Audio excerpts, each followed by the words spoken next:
আসসালামু আলাইকুম ওয়া রাহমাতুল্লাহি ওয়া বারাকাতুহু। সম্মানিত দর্শক, বিআর মাসুদ ব্লগের ইন্ডিয়ান ভিসা রিলেটেড আরও একটা ভিডিওতে আপনাদের সকলকে স্বাগত জানাচ্ছি। আমি মাসুদ। বলে রাখি, হঠাৎ অসুস্থ হয়ে যাওয়ার কারণে মধ্যেখানে আপনাদের সামনে আর ভিডিও নিয়ে আসতে পারিনি। ডেঙ্গু আক্রান্ত হয়ে টানা প্রায় এক সপ্তাহের উপরে হাসপাতালে আছি। বর্তমানে আছি পুরোপুরি বেড রেস্টে।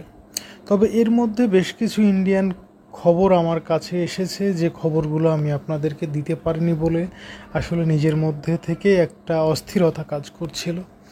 এবং আপনারা জানেন যে আমি যে সমস্ত তথ্যগুলো আপনাদেরকে দিই, সেই তথ্যগুলো কিন্তু কখনোই বাংলাদেশি মিডিয়ার উপর নির্ভর করে দিই না। আমি অবশ্যই দিল্লি থেকে ম্যানেজ করেই আপনাদেরকে তথ্য দেই। তো হয়তো দেখবেন যে অনেকেই বা অনেক ইউটিউবারই বলছে যে খুব শীঘ্রই খুলে যাচ্ছে আমাদের যেটা বহু কাঙ্ক্ষিত ট্যুরিস্ট ভিসা, সেই ট্যুরিস্ট ভিসার রাস্তাটা হয়তো খুলে যাচ্ছে। ঘটনা কিন্তু সত্য, খুলে যাচ্ছে। এবং আগামী ডিসেম্বর মাসের 21 তারিখে দুই দেশের পররাষ্ট্র সচিব পর্যায়ের বৈঠক আছে।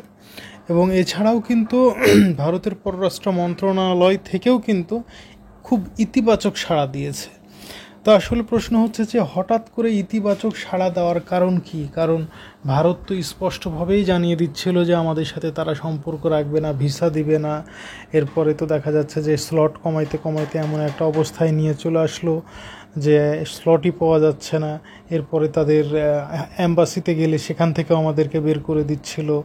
এছাড়াও দেখা যাচ্ছে যে অতি প্রয়োজনীয় মেডিকেল ভিসাটুকু আমরা পাচ্ছিলাম না, যদিও বা তাদের হাই কমিশনার বলছিল যে আমরা ইমার্জেন্সি ভিসা বাংলাদেশিদেরকে দিচ্ছি।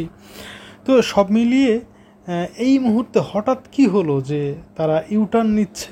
হ্যাঁ, ইউটার্ন নেওয়ার কারণ আছে। এবং আমি আপনাদেরকে কথা দিচ্ছি, পরিস্থিতি যদি এমনটা চলতে থাকে, ভারতীয়রা আমাদেরকে ডেকে ভিসা দিবে, কিন্তু আমরা তাদের কাছে ভিসা নেব না।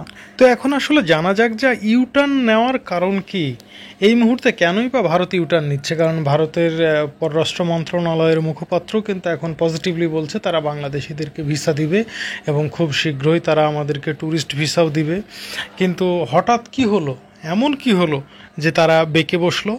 এর পিছনে কিন্তু জাস্ট একটাই ছোট্ট কারণ বাংলাদেশিরা অনেক অপেক্ষা করলো। অনেক অপেক্ষা করার পরে যখন দেখলো না, ভারত মানে খুব বেশি গোস্বা করেছে, তাদের দাসী শেখ হাসিনাকে সরিয়ে দেওয়াটা আমাদের অনেক বড় অন্যায় হয়েছে, আওয়ামী লীগকে ক্ষমতা থেকে চ্যুত করা অনেক বড় অন্যায় হয়েছে, তাই তারা আমাদের সাথে চলাচল করবে না।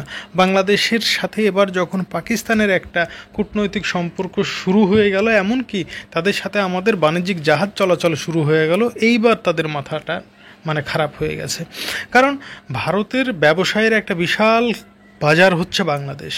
এখানে আলু বলেন, গম বলেন, এছাড়াও পাশাপাশি পেঁয়াজ তো আছেই, রাসায়নিক এবং কীটনাশক ইত্যাদি ইত্যাদি, এই সমস্ত পণ্যগুলো দেখা যাচ্ছে অলরেডি এক জাহাজে করে বাংলাদেশে এসেছে। এবং সেখানে প্রায় 350 বা 400 মতো কন্টেইনার প্রোডাক্ট এসেছে।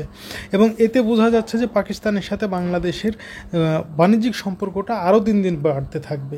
সুতরাং এটা যাতে না বাড়ে, সেই কারণেই ভারতের এই ছোট্ট উদ্যোগ।